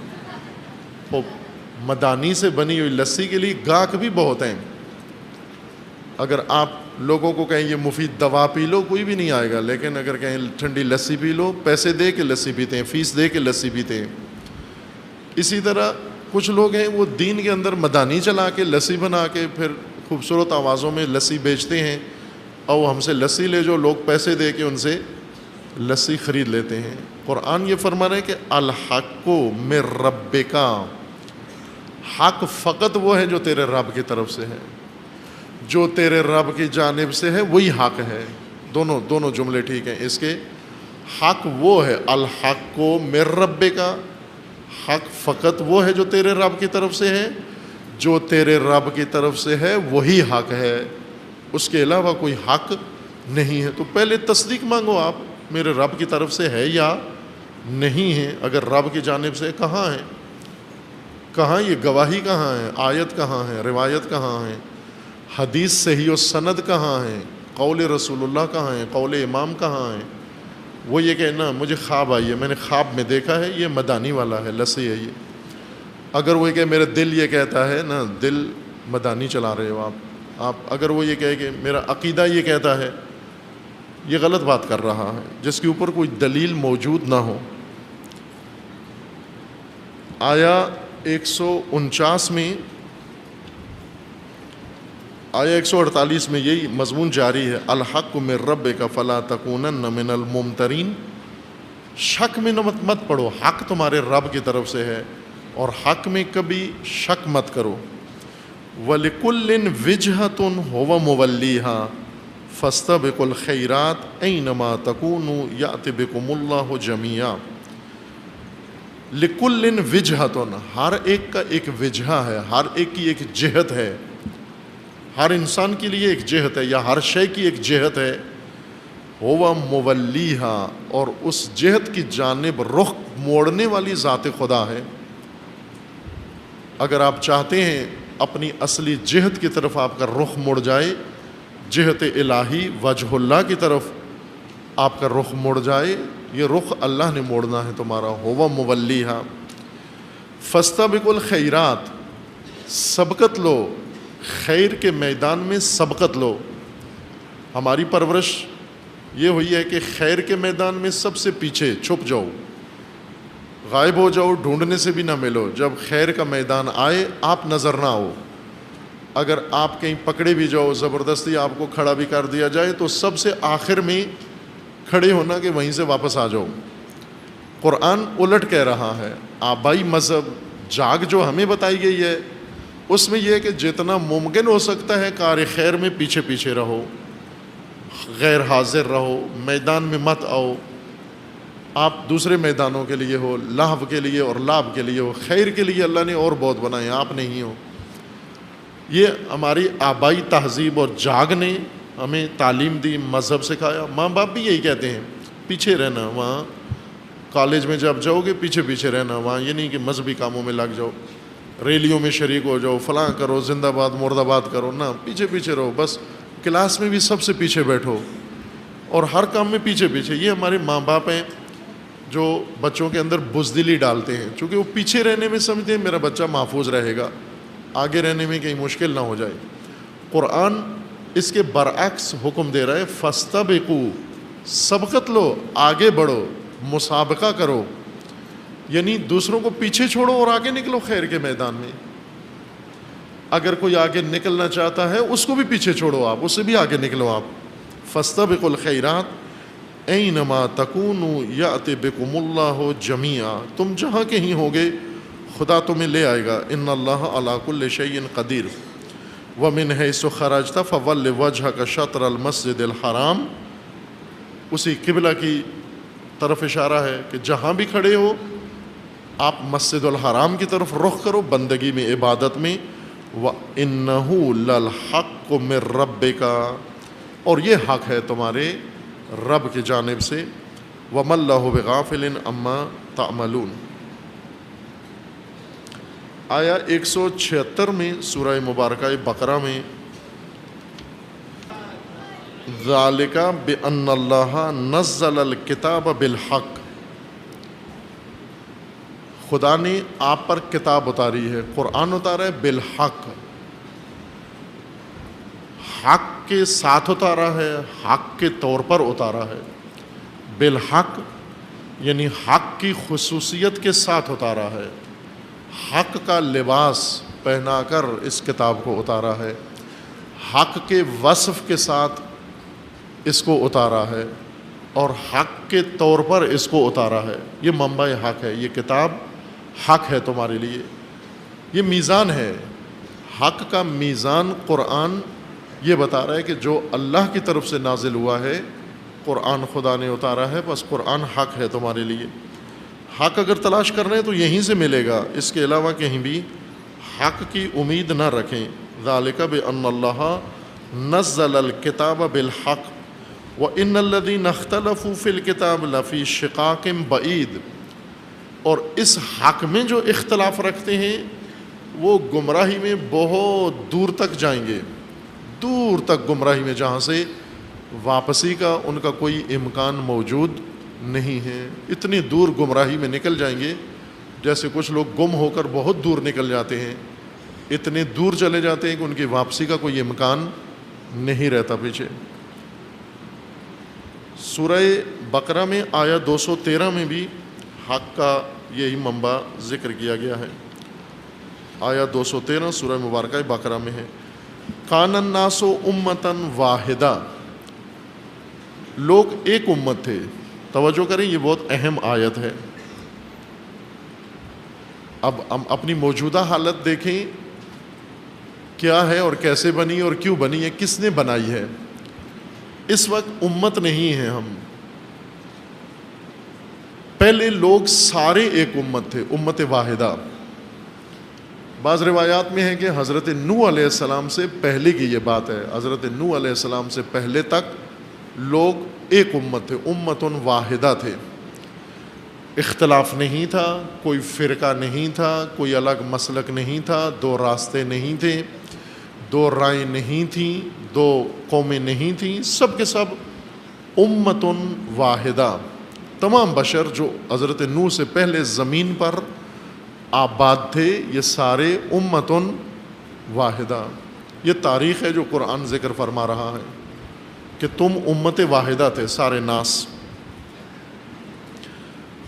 پھر کیا ہوا؟ سورہ یونس میں ہے کہ ان کے اندر اختلاف پیدا ہوا، وہاں بھی یہی آیت ہے۔ سورہ مبارکہ یونس میں ہے کہ وما کان الناس الا امۃ واحدہ فاختلفوا، یہ امت واحدہ تھے اور ان میں اختلاف پیدا ہو گیا۔ اس اختلاف کے نتیجے میں آیا 19 سورہ مبارکہ یونس اور آیا 213 سورہ بقرہ، یہ دونوں مل کر ایک مطلب بیان کر رہی ہیں، دونوں آیات۔ یہ دونوں ملیں تو ایک مشترک کامل مضمون بنتا ہے۔ آدھا مطلب 213 میں ہے اور آدھا مطلب سورہ یونس کی آیا 19 کے اندر ہے۔ آیا 213 میں ہے کہ کان الناس امۃ واحدہ فبعث اللہ النبیین مبشرین و منذرین، لوگ امت واحدہ تھے، پس خدا نے ان کے اندر نبی بھیجے مبشر اور منذر بنا کر، انذار کے لیے و ابشار کے لیے اللہ نے انبیاء بھیجے۔ یہ سورہ بقرہ میں ہے۔ لوگ ایک امت تھے، پس خدا نے نبی بھیجے۔ وہ ایک امت تھے تو نبیوں نے کیا کیا آ کر امت واحدہ میں؟ آیا امت واحدہ کی وجہ سے نبی آئی یا امت واحدہ کی ضرورت تھی کہ نبی آئیں؟ سورہ یونس میں کہ نہ، ایک مرحلہ بیچ میں اور ہے جو سورہ بقرہ میں بیان نہیں ہوا، سورہ یونس میں آ گیا ہے۔ وما کان الناس الا امۃ واحدہ، لوگ کوئی اور حالت نہیں رکھتے تھے سوائے امت واحدہ کے۔ ما کان الناس، تمام لوگوں کی کوئی اور حالت نہیں تھی، کوئی اور شیپ نہیں تھی، فقط ایک تھی اور وہ یہ تھی کہ امت واحدہ تھے۔ پھر کیا ہوا؟ فاختلفوا، ان میں اختلاف پیدا ہو گیا۔ جب اختلاف پیدا ہوا پھر خدا نے نبی بھیجے، فبعث اللہ النبیین مبشرین و منذرین۔ سورہ یونس میں ہے ولولا کلمۃ سبقت من ربک لقضی بینہم فیما فیہ یختلفون، اگر خدا کی طرف سے وہ کلمات و ہدایت نہ آتی جو اس اختلاف کے اندر ان کی ہدایت کرتے، یہ تباہی کی طرف چل پڑے تھے اختلاف کے بعد۔ پس پہلی حالت و اصل حالت لوگوں کی امت واحدہ ہونا ہے، لیکن اس امت واحدہ کے اندر ایسے قابیل پیدا ہوئے، ایسے پہلوان پیدا ہوئے امت واحدہ کے اندر جنہوں نے آ کر امت کے ٹکڑے کر دیے، امت کے بکھرے کر دیے۔ انہوں نے آ کر امت واحدہ کے اندر قبیلے بنانا شروع کر دیے، قومیں بنانا شروع۔ مثلا امت واحدہ تھے، یہ مختلف علاقوں میں جاتے، گاؤں میں جاتے، وہ کہتے جی آپ کے گاؤں کا نام کیا ہے؟ مثلا کوئی نام ہے، فرض کریں ان کے گاؤں کا نام ہے بنڈر، تو یہ ان کو جا کر کہتے تھے کہ تم اصل میں بنڈری ہو، تمہاری نسل بنڈری ہے، اور اللہ نے بنڈری نسل بڑی اعلیٰ بنائی ہے۔ یہ وہیں آدمی اور انسان ہونے کے بجائے بنڈری بن گئے وہیں پر۔ یہی مبلغ گئے دوسرے علاقے میں، انہیں جا کے کہا تمہارے جد کا نام کیا تھا؟ انہوں نے اپنے جد کا نام بتایا، مثلا کوئی بھی تھا، انہوں نے اپنے جد کا کوئی نام بتایا، مثلا نریندر، ہمارے جد کا نام، دادا کا نام نریندر تھا، انہوں نے کہا تم نریندری ہو، اور نریندری بنڈریوں سے بھی زیادہ بہتر ہوتے ہیں۔ وہ اس طرح یہ خناس پیدا ہوئے جنہوں نے، مثلا یہ ایک بھی پوچھتے تھے کہ تمہارے پاس زمین کتنی ہے؟ انہوں نے کہا ہماری زمین نہیں ہے، سب کی زمین ہے، ہماری بھی ہے، دوسروں کی بھی ہے، وہ بھی استفادہ کرتے ہیں، ہم بھی کرتے ہیں۔ کہا نہ، یہ تو غلط بات ہے، آپ کی الگ زمین ہونی چاہیے، یہ کھیت صرف آپ کا ہے، آپ اس پہ قبضہ کر لو، دوسروں کو لا تعلق کر دو۔ اس طرح کے ذات پات کے عناوین، قومیت کے عناوین، قبائلیت کے عناوین، کھیت و کھلیان کے عناوین، مال و ثروت کے عناوین، رنگت کے، جہاں جاتے کالے رنگ کے لوگوں کو کہتے تم الگ قوم ہو، گورے رنگ کے لوگوں کو کہتے تم الگ قوم ہو، اور ہر چیز کو انہوں نے تقسیم کا و اختلاف کا ذریعہ بنایا، بنیاد بنائی، اور امت واحدہ کو ٹکڑوں میں، فرقوں میں، حصوں میں، بکھروں میں تقسیم کر دیا، ہر ایک کو الگ الگ ٹکڑے ٹکڑے بنا دیا، پارٹیاں بنا لی، حزبیں بنا لی، تنظیمیں بنا لی، انجمنیں بنا لی، پھر اس قبیلے کو تقسیم کرنا شروع کیا۔ قبیلے کے اندر ایسے عناصر پیدا ہوئے، قبیلہ چند شاخوں میں تقسیم ہو گیا۔ امت واحدہ ان وجوہات کی بنا پر اختلافات کا شکار ہوئی، حصے بکھرے ہوئے۔ اللہ تعالیٰ نے نبی بھیجے کہ ان سارے امتیازات کو ختم کریں، گورے کالے کے، امیر غریب کے، اور ذات پات کے، قوم قبیلے کے، یہ سارے امتیازات جو انہوں نے بنا لیے ان کو مسمار کریں، ختم کریں، اور انہیں امت واحدہ بنائیں، دوبارہ امت واحدہ بنائیں ان کو۔ اس لیے خداوند تبارک و تعالیٰ نے باقاعدہ شریعت کے ساتھ نبی بھیجنا شروع کیے۔ نوح علیہ السلام سے پہلے نبی تھے، لیکن ان کے لیے الگ الگ شریعتیں نہیں تھیں، ایک قانون تھا، سارے نبی، ساری قومیں، ساری امتیں اور سارے لوگ اسی ایک قانون کے تابع تھے۔ لیکن جب خناسوں نے آ کر قوموں کو تقسیم کیا اور اختلافات ڈالے، نبی آئے مدون شریعتیں لے کر، آئیڈیالوجی لے کر، تاکہ انہیں دوبارہ امت بنائیں، تدوین شدہ شریعت لے کر آئے، دین لے کر آئے امت سازی کے لیے۔ آیا 213 میں ہے کان الناس امتا واحدہ فبعث اللہ النبیین مبشرین و منذرین، نبی مبعوث ہوئے مبشر و منذر بن کر، ابشار و انذار کے لیے، یعنی امید دلانے کے لیے اور خطروں سے آگاہ کرنے کے لیے۔ وَأَنزَلَ مَعَهُمُ الْكِتَابَ بِالْحَقِّ، اور نبیوں کے ہمراہ خدا نے کتاب نازل کی حق کے ساتھ، حق کے طور پر، حق کے عنوان سے کہ ہر نبی حق لے کر آیا کتاب کی صورت میں، اور انزلہ وہ اللہ نے نازل کی۔ جیسے مثال میں سورہ رعد کی مثال میں حق کا معیار بیان کیا گیا تھا کہ حق اللہ نے نازل کرنا ہے، ہر نبی اللہ سے کتاب لے کر آئے تاکہ ان اختلافات کو ختم کر کے ان کی جگہ پر امت قائم کر دیں۔ آج آپ دیکھیں کہ قرآن فرما رہا ہے کہ لوگ امت واحدہ تھے، اختلاف پیدا ہوا، نبی آئے کہ اختلافات دور ہو کے امت واحدہ بن جائیں، اور نبی کے پیروکاروں کو دیکھیں وہ کیا بن رہے ہیں، امت واحدہ کے بجائے جتنا ممکن ہے گروپ بناتے ہیں، جتنا ممکن ہے ٹولے بناتے ہیں، جتنا ممکن ہے امت کے مقابلے میں امت کو کاٹنے کا ہر کام کرتے ہیں، جھجکتے نہیں ہیں ذرا برابر، اور قربتاً اللہ کرتے ہیں، للہ فی اللہ فی سبیل اللہ کرتے ہیں۔ اس میں کوئی ان کی نیت پہ شک نہیں کیا جا سکتا کہ بڑے خلوص کے ساتھ امت کو کاٹ کے، تقسیم کر کے، ٹکڑے ٹکڑے کر کے اور دین کی خدمت کرتے ہیں، رقابت کرتے ہیں، آپس میں مقابلے کرتے ہیں اور ایک دوسرے کے ساتھ حسادت کرتے ہیں۔ اس کو پھر خدا سے کہتے ہیں قبول کر، ہماری یہ بندگی اور عبادت قبول کر، یہ جو ہم نے امت تقسیم کی ہے اسے اپنی کارکردگی بتاتے ہیں تقسیم امت کو۔ پس حق اللہ نے ہر نبی کو کتاب دے کر بھیجا جو حق ہے، کیا کرے اس حق کے ذریعے؟ لِيَحْكُمَ بِهِ فِي النَّاسِ، تاکہ اس حق کے ذریعے نبی لوگوں پر حکومت کرے، آ کر فیصلے کرے، لوگوں کے حکم کرے، نبی آ کر حکومت کے لیے حق دیا خداوند تبارک و تعالیٰ نے۔ یہ حق مزاروں کے لیے نہیں دیا، غاروں کے لیے نہیں دیا، چلوں کے لیے نہیں دیا، ورد کے لیے نہیں دیا، یہ حق دیا ہے۔ اور نبی تسبیح لے کے ایک کمرے میں بیٹھ جائے، خانقاہ بنا کے، اور حق ہو کرتا رہے، اور جو آئے آدمی جیسا بھی آئے اس کے سر پہ ہاتھ پھیر دے اور اسے کہے تجھے شفا مل گئی، تیری مشکل حل ہو گئی، تیرا پرابلم ختم ہو گیا۔ یہ حق کا استعمال نہیں ہے۔ حق حکومت کے لیے ہے، حق فیصلوں کے لیے ہے، حق حکمرانی کے لیے ہے، حق نظام کے طور پر دیا ہے، لِيَحْكُمَ بِهِ فِي النَّاسِ، تاکہ لوگوں کے اندر حکم کرو، حکومت کرو و نظام قائم کرو۔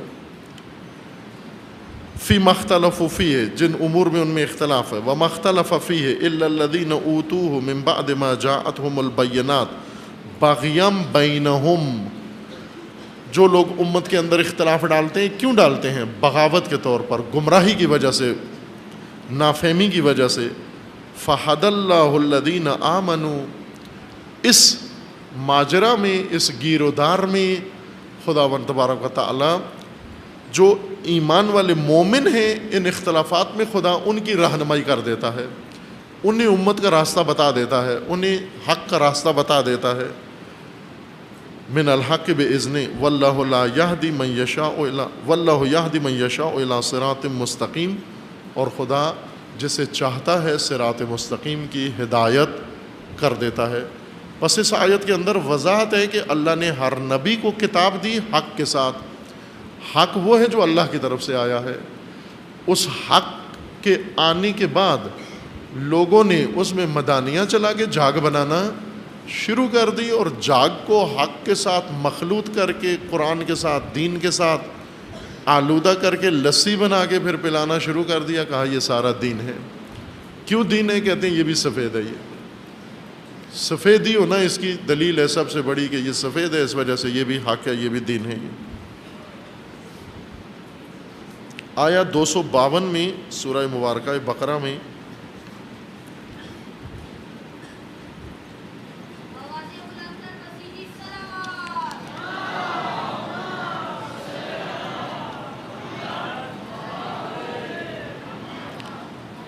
حضرت طالوت کا واقعہ جو پڑھا ہے آپ کی خدمت میں بارہا، وہ مفصل بیان کیا ہے۔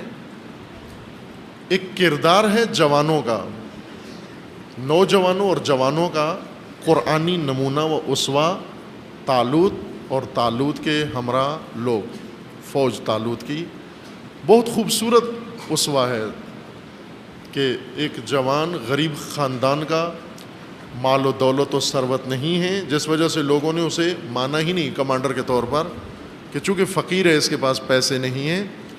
وہ فقیر خود احساس کمتری میں مبتلا نہیں تھا، اس کے اندر خود اعتمادی تھی، اس کے اندر اللہ پہ بھروسہ تھا، چونکہ فقیر عموماً احساس کمتری میں مبتلا ہو جاتا ہے۔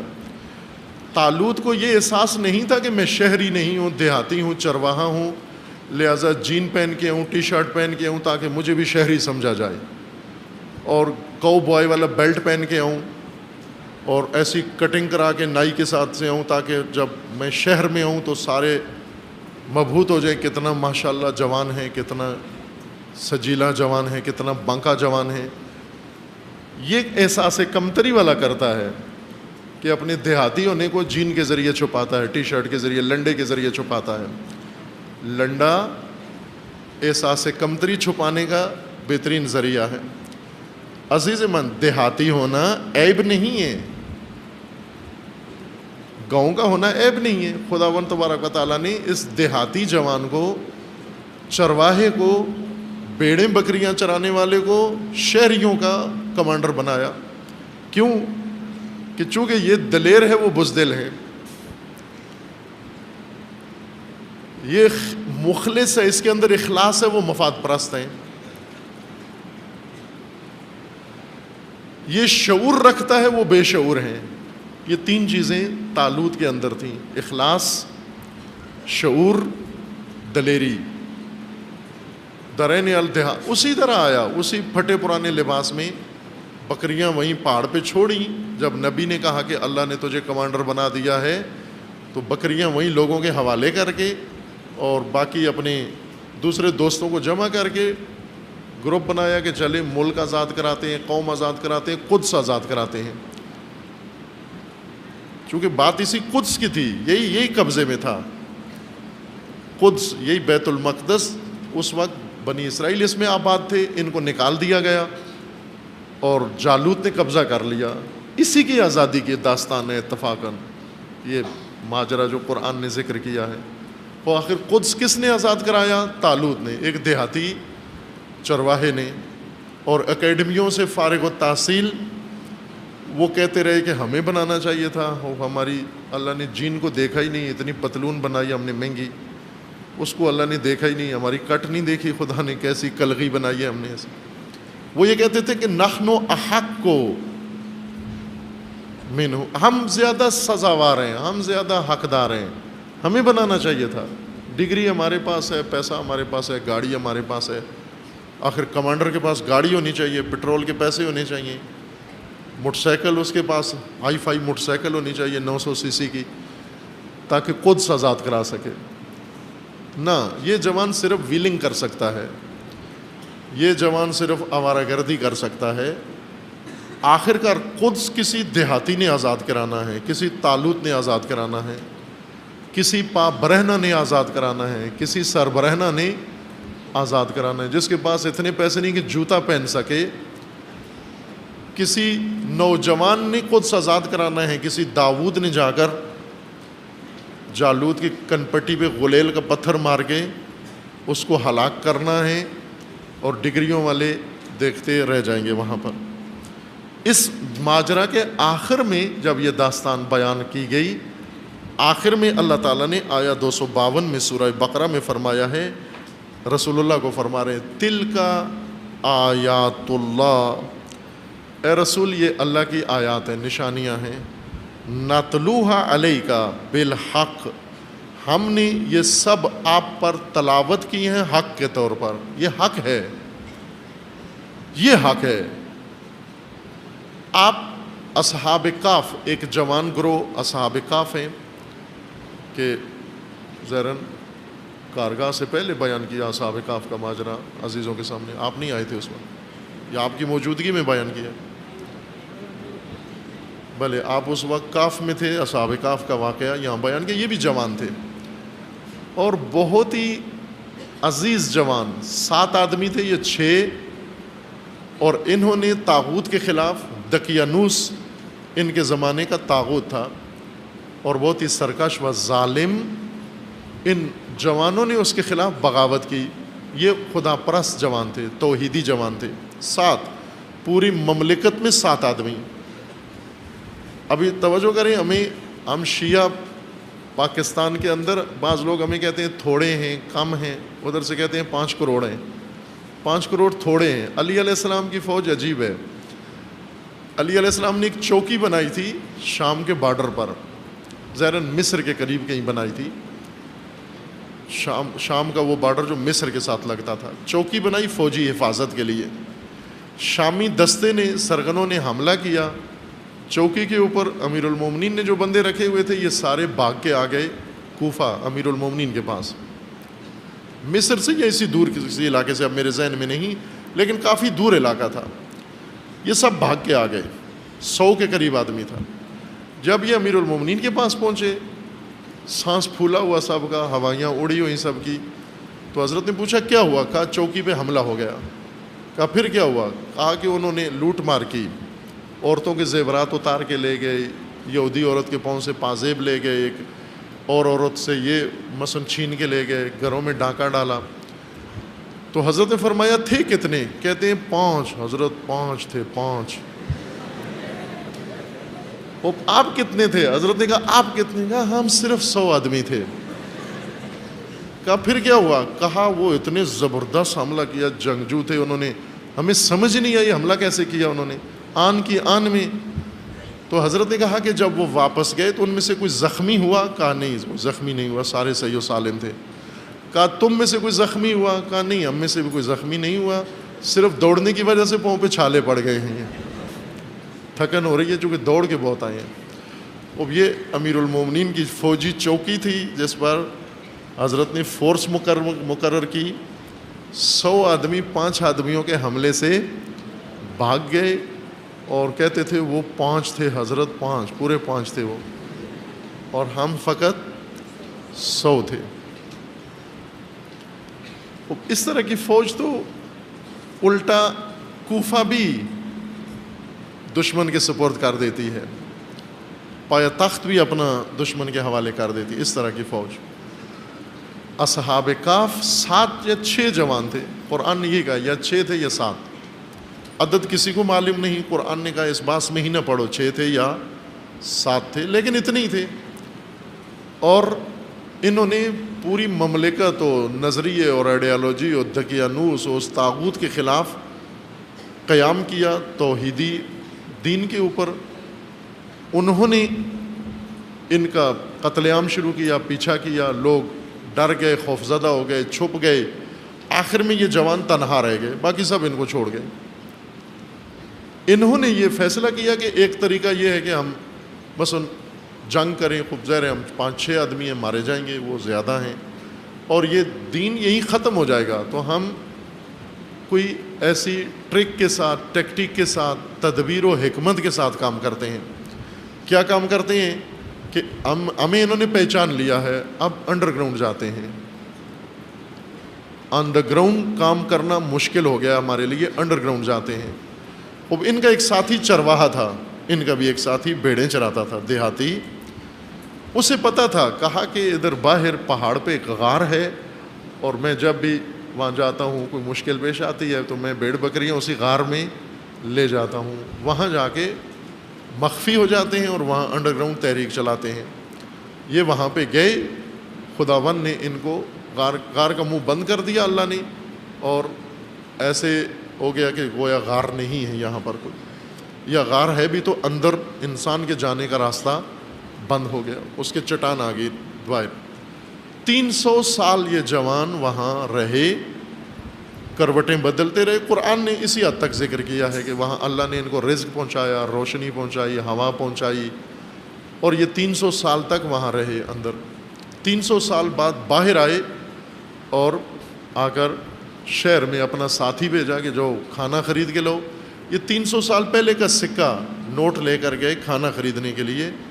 جب مارکیٹ میں گئے تو سکہ پیش کیا، انہوں نے کہا یہ کہاں سے لائے ہو؟ اس نے کہا خوب یہ سب کے پاس ہے یہ سکہ۔ انہوں نے کہا سب کے پاس تو نہیں ہے، یہ تو بہت اینٹیک سکہ ہے، 300 سال پہلے کا، صدیوں پرانا ہے۔ تو وہ حیران ہوا کہ پاگل ہو گئے ہو تم، صدیوں پرانا ہے، یہ میں ابھی لے کر آیا ہوں، تازہ نوٹ ہے یہ، تم کہہ رہے ہو 300 سال پرانے۔ باہر کے انہوں نے پکڑ لیا، جہاں کھانا لینے گیا تھا اس دکاندار نے پکڑ لیا، اس لیے پکڑ لیا کہ اس کے پاس کوئی قدیمی خزانہ ہے اس بندے کے پاس، اور تشدد شروع کر دیا کہ بتاؤ وہ خزانہ کہاں ہے۔ تو آخرکار وہ پھنس گیا، اس نے دیکھا کہ اب کوئی چارہ نہیں ہے، میں بتاؤں ان کو کہ ہم کون ہیں۔ اس نے کہا بھائی یہ خزانہ نہیں ہے، یہ ہمارے پیسے ہیں، اور ہم اس طرح فلاں جوان ہیں، ہم جا کر اس غار میں پناہ لی ہم نے، اور میں اب بھوک لگی ہے، سو کے اٹھے ابھی بھوک لگی ہے، کھانا لینے آیا ہوں۔ لوگ گئے وہاں، جا کر دیکھا تو پھر ایک انقلاب، ان جوانوں کو دیکھنے سے انقلاب برپا ہو گیا۔ سب نے کلمہ پڑھا، سب نے خدا کو مانا۔ وہی جوان انڈر گراؤنڈ رہ کر انہوں نے اتنا عظیم دینی انقلاب برپا کیا۔ یہ ایک مثال ہے جوانوں کی۔ یہ بھی سارے دیہاتی اور چرواہے اور طالوت اور اس کی فوج، یہ بھی جوانوں کے قرآنی اسوے اور نمونے، دلیر، مخلص، مومن، پابند، لیکن خود اعتمادی تھی۔ انہوں نے کبھی بھی اپنا بیس اس طرح سے نہیں بدلا کہ ہم گورے نظر آئیں، کریمیں مل مل کے اپنے چہروں کے اوپر لگ کر آئیں کہ کسی انگریز کا بچہ ہے پنجاب میں ویسے وزٹ کے لیے آیا ہوا ہے۔ بعض اپنا اس طرح حلیہ بناتے ہیں کہ یہ تصور کریں کہ اٹلی کا باشندہ ہے، وزٹ کے لیے ادھر پنجاب آیا ہوا ہے، اردو ایسی بولے گا ٹوٹی پھوٹی، بیچ میں انگلش جڑے گا اس کو، جیسے گورا ہے اس نے ابھی تازہ اردو سیکھی ہے، بیچ میں انگلش آ جاتی ہے اس کی۔ عزیز من، کیوں فخر کرو اپنے مسلمان ہونے پر، مومن ہونے پر، شیعہ ہونے پر، پاکستانی ہونے پر فخر کرو، اپنی شناخت بناؤ، کہو فخر سے کہ ہم مومن ہیں، ہم شیعہ ہیں۔ چھپاتے کیوں؟ احساس کمتری میں کیوں چھپتے ہو؟ لنڈے کے پردے کے پیچھے کیوں چھپتے ہو آپ؟ اپنی شخصیت بناؤ، وہ شخصیت ظاہر کرو، اور یہ شخصیت آپ کی خدا نے چاہا تو انقلاب برپا کر دے گی۔ یہ آپ کی شخصیت آپ دیکھیں، یہ گاندھی، مہاتما گاندھی، مسلمان لیڈروں کا بھی لباس دیکھیں، اس کا بھی لباس دیکھیں۔ مسلمان لیڈر کیا پہنتے تھے؟ پتلون، ہمیشہ پتلون، کریز نکلی ہوئی، کوٹ ہمیشہ۔ ابھی آج یا کل سپریم کورٹ نے حکم دیا ہے پاکستان گورنمنٹ کو کہ پاکستان کا کوئی وزیر اعظم، صدر، وزیر یہ انگلش میں تقریر نہیں کرے گا، منع کیا۔ قانون سپریم کورٹ نے عدالت میں پاس کیا ہے کہ پاکستان کا، اور مزے کی بات یہ ہے کہ سپریم کورٹ نے یہ جو فیصلہ ہے انگلش میں لکھا ہے، انگلش میں لکھا ہے کہ پاکستان کا کوئی صدر، وزیر اعظم اور وزیر جو ہے انگلش میں تقریر نہیں کرے گا، سارا سلیبس اردو ہوگا، اور آئندہ فارم سارے دفتروں کے شناختی کارڈ فارم اور پاسپورٹ فارم اور سارے اردو زبان میں ہوں گے۔ چونکہ پاکستانیوں کو نفرت ہو گئی ہے اردو سے، احساس کمتری کرتے ہیں اردو سے، شرمندگی محسوس کرتے ہیں اردو میں، اجنبی ہو گئے ہیں۔ سپریم کورٹ بھی اس طرح ہے، اپنا نام بھی سپریم کورٹ رکھا ہوا ہے، انگلش نام ہے، عدالت عظمیٰ نہیں رکھا ہوا اپنا نام۔ عدالت عظمیٰ نے، اصل تو یہ ہوتا نا کہ اس کا اپنا نام عدالت عظمیٰ ہوتا، اپنا نام انگلش میں ہے، جج انگلش بول رہا ہے، وکیل انگلش بول رہا ہے، اور فیصلہ انگلش میں صادر کر کے، اور فیصلے میں کہہ رہا ہے کہ وزیر اعظم نے اردو بولنی ہے۔ وزیر اعظم بھی ایسی اردو بولے گا جیسی سپریم کورٹ نے اردو میں فیصلہ صادر کیا ہے۔ اپنی شناخت پیدا کرو، فخر کرو اپنے اوپر، مباحات کرو، اپنی شخصیت ایسی بناؤ کہ تعارف کرواؤ اپنا اور اس کے اوپر فخر کرو، اتراؤ اس کے اوپر۔ لنڈے کی مدد سے شخصیت نہ بناؤ۔ بلے اگر سستا لباس، چونکہ پیسے نہیں ہیں، سستا ہونے کی وجہ سے پہنتے ہو، ٹھیک ہے، اس میں کوئی حرج نہیں ہے کہ دوسرا لباس بنانا سلوانا مہنگا ہے، کہ عموماً نہیں ہوتا، اتنا مہنگا نہیں ہے کہ نہ بنا سکیں، لیکن اگر سستا ہونے کی وجہ سے یہ استعمال کرتے ہیں پھر کوئی حرج نہیں ہے، اور اگر شخصیت بنانے کی وجہ سے استعمال کرتے ہیں پھر بہت ہی قبیح عمل ہے یہ، چونکہ جو شخصیت بنتی ہے وہ عجیب و غریب ہے، اس کے نتیجے میں کوئی بڑی اعلیٰ پرسنالٹی نہیں بنتی ان لباسوں کے اندر۔ تلک آیات اللہ نتلو علیک بالحق، اے رسول یہ نشانیاں ہیں ہماری اصحاب کہف و اصحاب طالوت اور ان کی فوج، تاکہ آپ اپنی قوم کو، اپنے پیروکاروں کو سنائیں یہ حق ہے، یہ حق ہے، یہ درست ہے، جاگ ہے، باقی جاگ ہے، اگر یہ بتاؤ ان کو یہ بنے یہ حق ہے، باقی مدانی اس میں چلا کے خود کچھ اور بن جائیں وہ جھاگ ہے ساری، وہ حق نہیں ہے، وہ باطل ہے۔ وَإِنَّكَ لَمِنَ الْمُرْسَلِينَ، اے نبی آپ مرسلین میں سے ہیں، یعنی آپ کا کام ہی یہی ہے کہ اللہ کا حق خدا سے لے کر ہدایت کا یہ منشور اور لوگوں تک پہنچائیں آپ، یہ آپ کا کام ہے، آپ کی ذمہ داری ہے۔ وقت تمام ہے، اتنا کافی ہے، باقی بعد میں انشاءاللہ۔ وصلی اللہ علیہ۔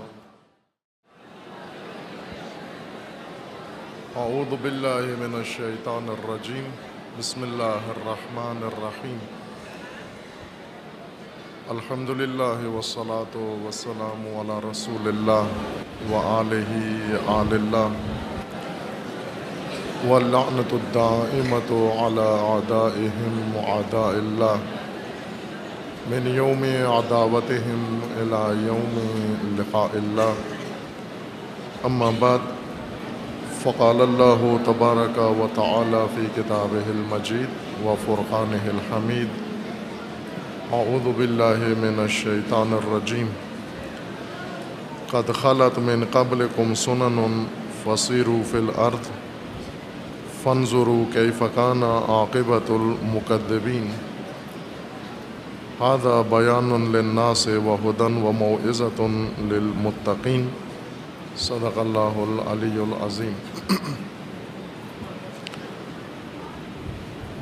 سنن الہی میں اللہ تعالیٰ نے انسانی حیات کی ہدایت کے لیے سنت حق و باطل مقرر فرمائی ہے۔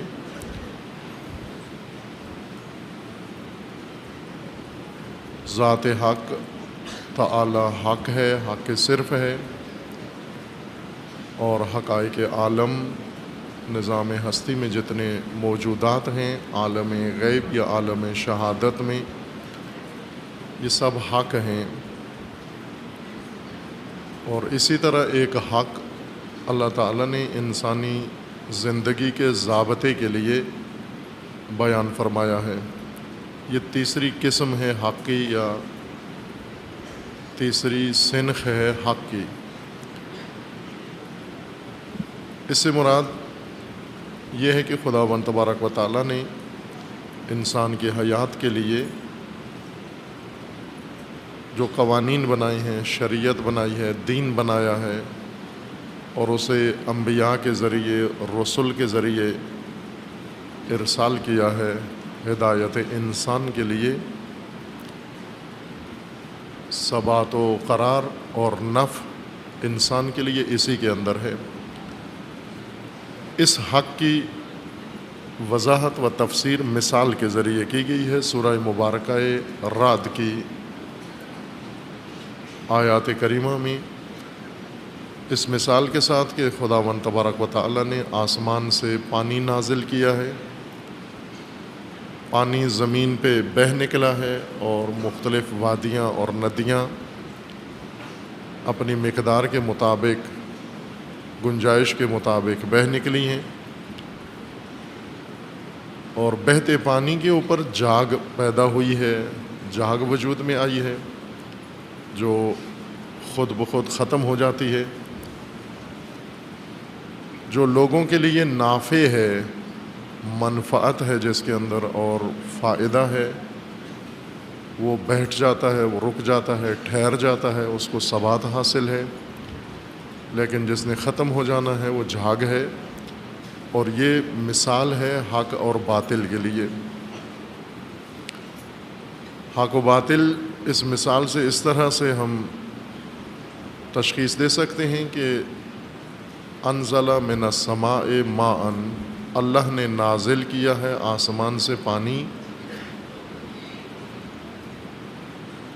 مثال میں، ممثل میں جس کے لیے یہ مثال ہے وہ حق ہے، پس حق وہ ہے جو اللہ نے نازل کیا ہے آسمان سے، جو خدا نے نازل نہیں کیا انسانی حیات کے ضابطے کے طور پر، قانون کے طور پر، ادب کے طور پر، وہ حق نہیں ہے۔ دوسرا یہ کہ جب یہ پانی نازل ہوتا ہے، زمین کے اوپر اترتا ہے، بہہ نکلتا ہے، وہ قوانین جو اللہ نے انسان کی ہدایت کے لیے بنائے ہیں، احکام، یہ جاری ہوتے ہیں، لاگو ہوتے ہیں، اجرا ہوتے ہیں، نافذ ہوتے ہیں۔ فاحتمل السیل، پانی بہہ نکلتا ہے، پانی رکنے کے لیے نہیں اتارا جاتا، پانی کی طبیعت میں ہے کہ وہ بہے، سیلانی ہو۔ ادھر دین نافع ہے، اور دین کے ساتھ ساتھ دین کے اجراء و تبلیغ پر یا دین کے فہم و تفہیم کے دوران جو باطل سر اٹھاتا ہے، یہ باطل جھاگ ہے اور غیر نافع ہے، اس کے اندر کوئی فائدہ نہیں ہے۔ بس چند خصوصیات حق کے لیے اس سورہ مجیدہ میں و آیہ کریمہ میں بیان کی گئی ہیں، ان کو ہم حق کی تشخیص کا پیمانہ قرار دیں گے۔ ایک یہ کہ حق انزل من السماء، اللہ کی طرف سے نازل ہوتا ہے، وہ حق ہے، اور جو خدا سے نہ آیا ہو، نازل نہ ہوا ہو، وہ حق نہیں ہے۔ دوسری خصوصیت یہ ہے کہ فصالت اودیۃ بقدرہا، جس طرح پانی اور ندی کے اندر ایک خاص مقدار میں بہتا ہے اس کی گنجائش کے مطابق، حق اور دین بھی ہر انسان کو اس کی ظرفیت کے مطابق سمجھ میں آتا ہے اور اس کے پلے پڑتا ہے اور وہ اس کو حاصل کرتا ہے۔ جیسا دین، جتنا دین اللہ نے نازل کیا ہے، وہ سارا ممکن ہے اس کے حصے میں نہ آئے، اس وجہ سے کہ اس کی ظرفیت نہیں ہے اتنی، اس کی فہم نہیں ہے اتنی، اور گنجائش نہیں ہے اتنی، اس وجہ سے کچھ حصہ ممکن ہے اس دین کا اس کے پاس آیا ہو، لہٰذا وہ اسے مکمل دین نہ سمجھے، جو اس کے حصے میں آیا ہے اسے ہی مکمل دین کا درجہ دے کر خوش نہ ہو جائے۔ فاحتمل السیل زبداً رابیہ، اور پانی زمین پہ بہتا ہے، اس کے اندر سیلانی آتی ہے، اور اس سیلانی کے نتیجے میں اس کے اندر جھاگ پیدا ہوتی ہے۔ حق جب معاشرے میں پہنچتا ہے، تبلیغ کیا جاتا ہے، پہنچایا جاتا ہے، اس کے ساتھ ساتھ زبد، جھاگ پیدا ہوتی ہے جو باطل ہے۔ فَأَمَّا الزَّبَدُ فَيَذْهَبُ جُفَاءً، زبد جو حق کے ساتھ جو چیز سر اٹھاتی ہے باطل کے طور پر، جھاگ کے طور پر، یہ ختم ہو جاتی ہے، ناپائیداری ہے اس کے اندر، ٹھہراؤ نہیں ہے۔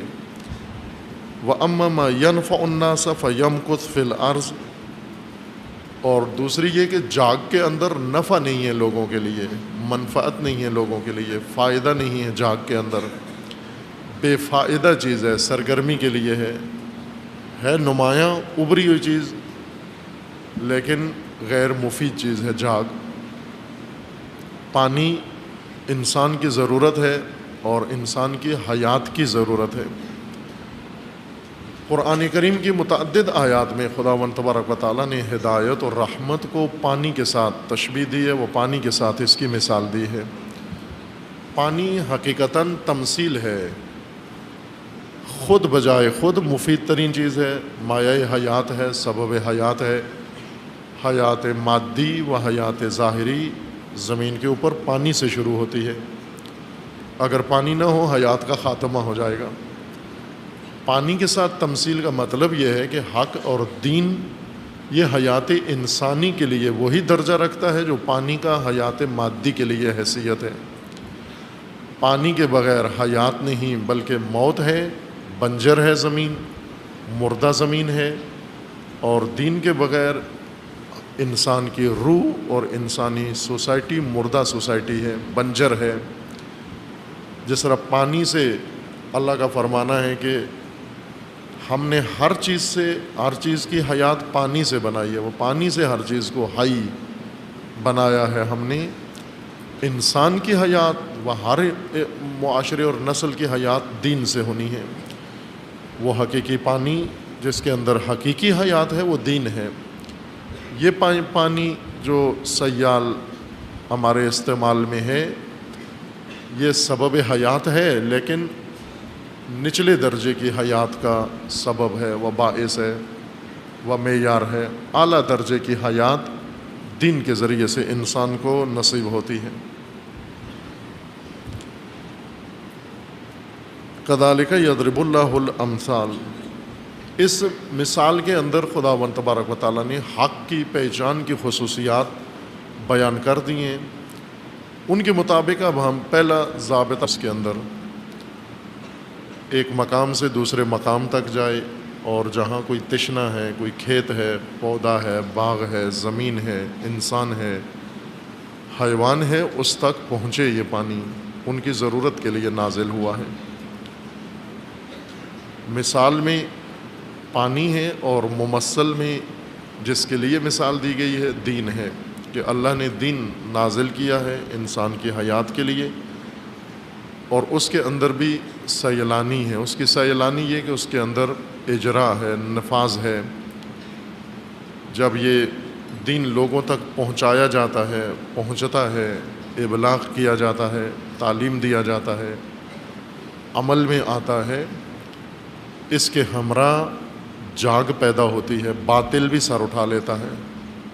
اس موقع پر باطل سر اٹھاتا ہے جب پانی اتر کر ندیوں میں بہہ نکلتا ہے، اس کی سیلانی کے نتیجے میں اس کے اوپر جاگ پیدا ہوتی ہے۔